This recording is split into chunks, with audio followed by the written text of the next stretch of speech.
मी सकाळी माननीय मुख्यमंत्र्यांना फोन करून सांगितलं की सर मी सगळी जो चर्चा होती ती केलेली आहे आणि ठाण्याच्या धर्तीवर इथेही महायुती व्हावी असा मी प्रस्ताव दिलेला आहे.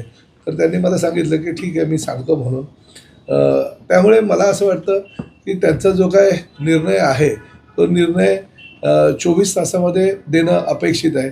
जर त्यांनी उद्या दुपारपर्यंत जर निर्णय दिला तर ठीक आहे, नाहीतर मग आम्हाला शेवटी काहीतरी निर्णायक भूमिका घ्यावी लागेल. नमस्कार आदाब, मैं अजीम तांबोली, आप देख रहे YSR न्यूज़। युति तोड़ने का श्रेय से बच रही है भारतीय जनता पार्टी और शिवसेना। जी हाँ, हम बात करें मीरा भाईंदर मनपा चुनाव की, जो फिलहाल शिवसेना और भारतीय जनता पार्टी में युति को लेकर काफ़ी असमंजस का माहौल पैदा हुआ है।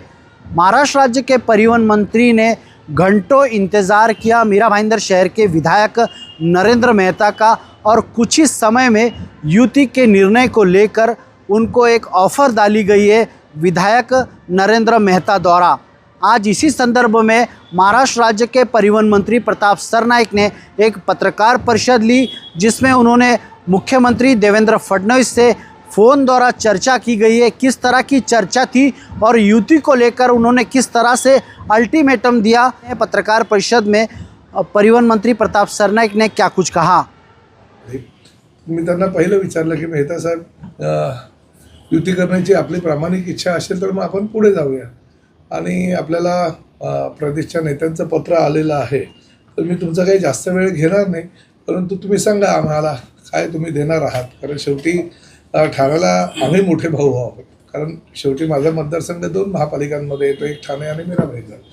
तर मीरा भाईंदर तुम्ही मोठे भाऊ आहात, कारण ठाण्याला आमच्या 82 जागा आहेत आणि भारतीय जनता पक्षाच्या 24 आहेत. मीरा भाईंदरला 95 जागांपैकी 61 तुमच्या आहेत आणि 22 जागा धनुष्यबाणावर निवडून आलेल्या आमच्या आहेत.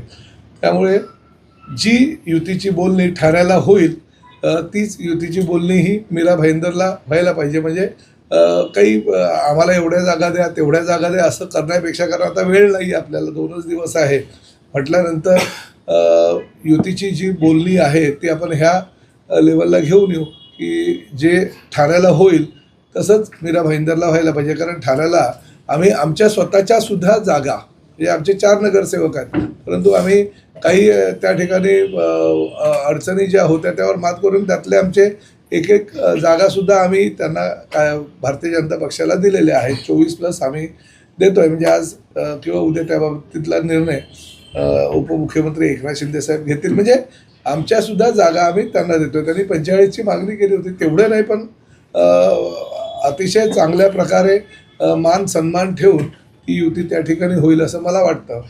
तर तशाच पद्धतीनं मीरा भाईंदरला व्हावं अशी माझी इच्छा, असं मी त्यांना सांगितलं. तर त्यांनी मला सगळा रिपोर्ट दाखवला आणि असं सांगितलं की 2017 रोजी ज्यावेळेस महापालिकेची निवडणूक झाली त्यावेळेस 5,13,000 मतदान होतं, परंतु आजची परिस्थिती वेगळी आहे की आज जवळजवळ 8 लाखाहून जास्त मतदान आहे. त्यामुळे 3 लाखाच्या वर जे मतदान वाढलं आहे ते फक्त भारतीय जनता पक्षाला मानणारा जो वर्ग आहे ते मतदान वाढल्याकडनं आमची बाजू आता चांगली मजबूत आहे. त्यामुळे तुमचे जे 22 आहेत ते सुद्धा आमच्या पाठिंब्याशिवाय निवडून येणार नाही, तर आम्ही तुम्हाला 13 जागा देतो. मी त्यांना सांगितलं सर 13 जागा 22 आमच्या आहेत, 13 जागा घेऊन आम्ही काय करणार, शेवटी आम्हालाही पक्ष त्या ठिकाणी वाढवायचं आहे. तर मग त्यांनी सांगितलं ठीक आहे, तुमचं जे मत आहे की ठाण्याच्या धर्तीवर इकडेही व्हावं, म्हणजे 22 ज्या आमच्या आहेत त्या प्लस प्रत्येक पॅनलला 1-1, तर ठीक आहे, प्रत्येक पॅनलला 1-1 नसेल तर काही थोडं फार करून आता महायुती व्हायला पाहिजे ह्या मताचा मी असल्याकारणानं तिथेही कॉम्प्रोमाइज करण्याची आमची तयारी आहे. परंतु आता काय झालं की ह्या चर्चेला सुद्धा 2 दिवस उलटून गेले. आता 29 आणि 30 म्हणजे आता रविवार आजचा आहे म्हटल्यानंतर फॉर्म भरण्यासाठी सोमवार आणि मंगळवार हे 2च दिवस असल्याकारणानं काहीतरी आपल्याला आता निर्णय घ्यावा लागेल. त्यामुळे मी सकाळी माननीय मुख्यमंत्र्यांना फोन करून सांगितलं की सर मी सगळी जो चर्चा होती ती केलेली आहे आणि ठाण्याच्या धर्तीवर इथेही महायुती व्हावी असा मी प्रस्ताव दिलेला आहे. तर त्यांनी मला सांगितलं की ठीक आहे मी सांगतो म्हणून. त्यामुळे मला असं वाटतं की त्यांचा जो काय निर्णय आहे तो निर्णय 24 तासामध्ये देणं अपेक्षित आहे. जर त्यांनी उद्या दुपारपर्यंत जर निर्णय दिला तर ठीक आहे, नाहीतर मग आम्हाला शेवटी काहीतरी निर्णायक भूमिका घ्यावी लागेल. कारण शेवटी काहीच प्रतिसाद येत नाही, तुम्हीही प्रतिसाद देत नाही आणि आमचे उमेदवार आमच्या पाठीमागे लागले की काय करावं. तर 24 तासामध्ये जर काही त्यांनी प्रतिसाद दिला नाही तर आम्हाला आमचा निर्णय काय तो आहे तो निर्णय घ्यावा लागेल.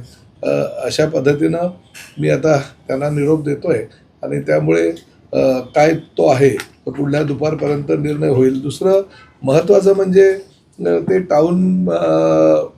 जे टाऊन पार्क आणि त्या संदर्भात जे काही त्यांनी आरोप वगैरे केले होते, त्यामुळे मला त्याचं जे आहे ते हेच मिळालेले आहेत. म्हणजे त्यावेळेचे ठराव साधारण महासभा 18/5/2006 त्याच्यामध्ये हेरल बोर्चिस जे त्यांच्याच पक्षाचे नगरसेवक होते आणि परशुराम पाटील हे त्यावेळेस अपक्ष म्हणून होते आणि नाही राष्ट्रवादीचे होते. आणि दुसरा जो ठराव आहे त्यावर मोहन पाटलांची सही आहे आणि नरेंद्र मेहता साहेबांची स्वतःची सही आहे, कारण तेही त्यावेळेस सभागृहात होते नगरसेवक म्हणून.